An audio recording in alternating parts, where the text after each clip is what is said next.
রথযাত্রা বন্ধুরা, আমি তো রথে চলে এসেছি। সকালবেলায় ভিডিওতে বলেছিলাম তোমাদেরকে রথ দর্শন করাবো। তো ওই দেখো মন্দিরে আমি তো চিনি কলা নিয়ে নিয়েছি, তো ক্যামেরা বন্দি করতে পারিনি।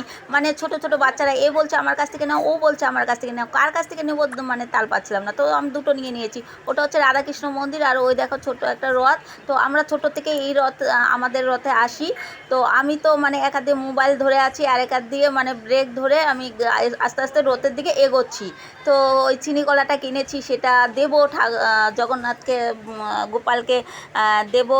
তা আমি ওই ভাইটাকে ডাকলাম, ডেকে বললাম নাও ভাই, চিনি কলাটা ঠাকুরের কাছে দিয়ে দাও। তো আমি তো গাড়িতে বসা, যেহেতু আমি দাঁড়াতে পারি না, তো আমি বললাম রথের দড়িটা দাও, আমি একটু ধরি। তো একটা দাদা ভাইও বলছিল হ্যাঁ রথের দড়িটা ধরো, আর বলছিল তোমার তোমার মনের আশা পূর্ণ হোক। তা সবারই যেন মনের আশা পূর্ণ হয়। তো সবাই রথ টান দিচ্ছে, আমি দেখছি। তো রথে আবার জিলেপি থাকবে না, মিষ্টি থাকবে না, তাই কখনো হয়? অবশ্যই তোমাদেরকে দেখাবো। এই দেখো লাস্টে জিলেপি মিষ্টি। তো আমি ভিতরে ঢুকলাম না, এখান থেকেই